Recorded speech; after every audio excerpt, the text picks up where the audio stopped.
What is up, my friends? You are very welcome along to Monday evening's news roundup here on Anfield Agenda. It is a brand new week, but unfortunately the same old problems persist.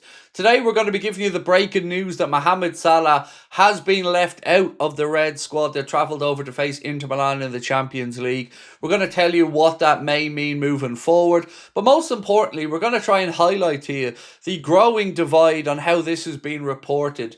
That and lots more to come over the next few minutes, but you know we want your thoughts, so please do feel free to let us know in the comment section. Drop a like if you enjoy this video, and I hope to see you back here tonight at 8:45 for the late night agenda. There'll also be a brand new episode of the Anfield Agenda podcast coming out at 10:45 p.m. tonight as well.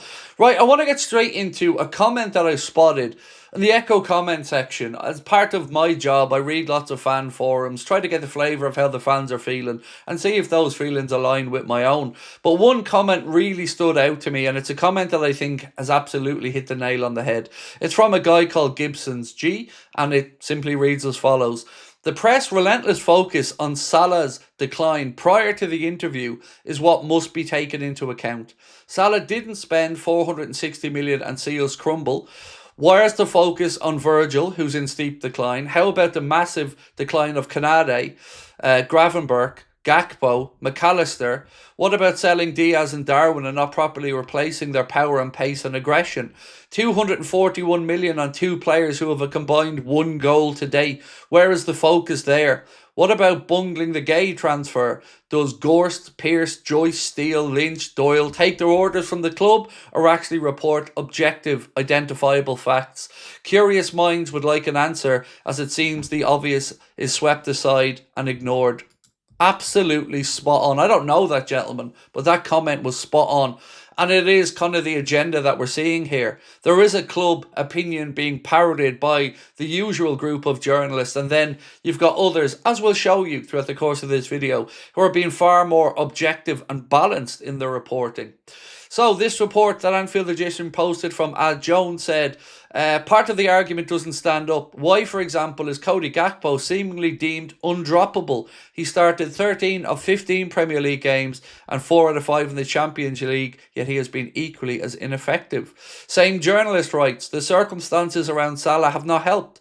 The right-back position has been subject to continual change, and he's missing Trent Alexander-Arnold's passing range and creativity more than ever before. Last season, the player who passed to Salah the most in 90 minutes was Trent, and that was reciprocated with Salah now passing to his former teammate the most too. The second most was Szoboszlai, with Salah receiving 5.8 passes and Dom receiving 4.9. Alan Shearer, speaking about the Salah situation, has had this to say. When the manager does leave big players out, he has to get results to justify it, and at the minute they're not getting it. So it's a very difficult situation for Liverpool, but he should not come out and say those things.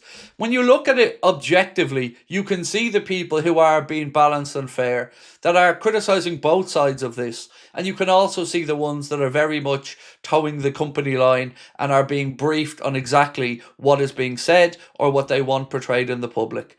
This one here, regarding Real Madrid, says Real Madrid held an emergency meeting early morning about Xabi Alonso's future. Wednesday's clash against Manchester City is now deemed his final chance to save his job.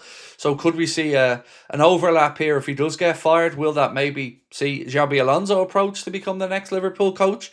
And this one here, right? So there was a post from Henry Winter, or a comment from Henry Winter, that said Salah's many supporters can, with some legitimacy, point to the poor displays of Gakpo and Kanade and question why they still start. And this gentleman at VV Dykes on X posted, notice what journalists that aren't on Michael Edwards' payroll are saying about the situation. Fans can see through this, and I'm so proud of them. For years, I've been on here telling you guys that there is agendas, that there is things being pushed in a certain direction, narratives being pushed that are contrary to how fans actually feel, despite us being told that we're in the minority. Don't be fooled. You're not in the minority. How you feel is spot on. And I will always stand here with you, and I will always say what I think is my truth. Because this is not on Mohamed Salah. Now, he's not exempt from any criticism, but like we keep saying, there's no balance in this. All of this is very much favouring Hughes and Edwards, and their failures have been brushed under the carpet. The manager should be fired. That shouldn't even be up for debate now. But let's keep moving on. Fabrice Hawkins said, exclusive, Mohamed Salah out of Liverpool squad. He is not travelling to Italy for the game against Inter. Decision made by the board and Arne Slot. Our own account on X has posted, if Cody Gakpo and Federico Chiesa's absence are due to injury with Mohamed Salah not being selected for the squad, Liverpool have just one natural winger available. 17-year-old Rio Engamoa. Let that sink in. That's where we're at. Anfield Sector, quoting David Ornstein, said, Liverpool do not regard his exclusion against Inter as a disciplinary action, and the step is viewed in isolation rather than having a bearing on Salah's possible selection going forward, including the game against Brighton. Also from David Ornstein, Liverpool insist they remain fully committed to Salah and his contract, which runs through to 2027, while maintaining the current situation is temporary and can still be turned around. They said they are not currently planning for the forward's exit, nor making plans to use the January transfer window for possible replacements. Do you believe that? Because you can again see club sources say, so Ornstein and certain journalists are being briefed, but they're being briefed with one side of this, one side of it. The side that Edwards, Hughes and those others want you to see and be fooled by. Don't be.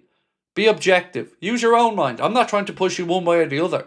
But do read through and sift through this nonsense for what it is. A lot of it is just nonsense. Right, Marca have said, if Real Madrid lose against City on Wednesday, Alonso will be fired. This from The Athletic and I believe James Pearce. Senior club figures knew that with every game Salah was out of the team, the chances of him speaking out increased. His ego and his mindset are part of what makes him an elite force, and he was never going to just keep quiet about what he perceived to be an injustice. But the view within Liverpool is that it was simply a selection decision for Salah based on what was best for the team after such a run of bleak results, and that nobody behind the scenes has been trying to force Salah out. They regard his absence from the team as short term and not a sign that he had been relegated to a backup role. Again, lies. More manipulation. So if the club felt that it was going to happen, and it was likely to happen, why didn't they interject? Why didn't they sit down and have a conversation with him before it got to the point where he's dragging the club's name through the mud? You know why. I know why. Because they wanted it to happen. They knew he was going to be upset. They've said it themselves. It's no surprise. They could see it growing. But they did absolutely nothing to try to interject and sort this situation. Nothing. But I'm supposed to believe they're not trying to force a player out. Okay, lads, whatever you're saying.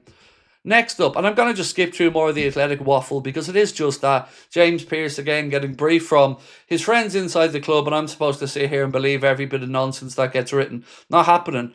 Lewis Bauer said, Welity Lucky trains with the Liverpool first team ahead of the Champions League clash with Inter. The 19-year-old centre-back has probably been the standout defender in the academy so far this season and is called up for both Spain and England at youth level.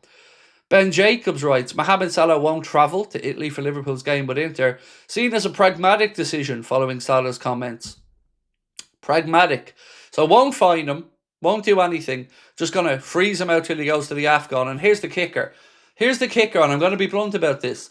I bet you they're sitting there hoping that he melts down when he's over at the AFCON, that more stuff comes out, that he can be ridiculed, that he can be used as the scapegoat.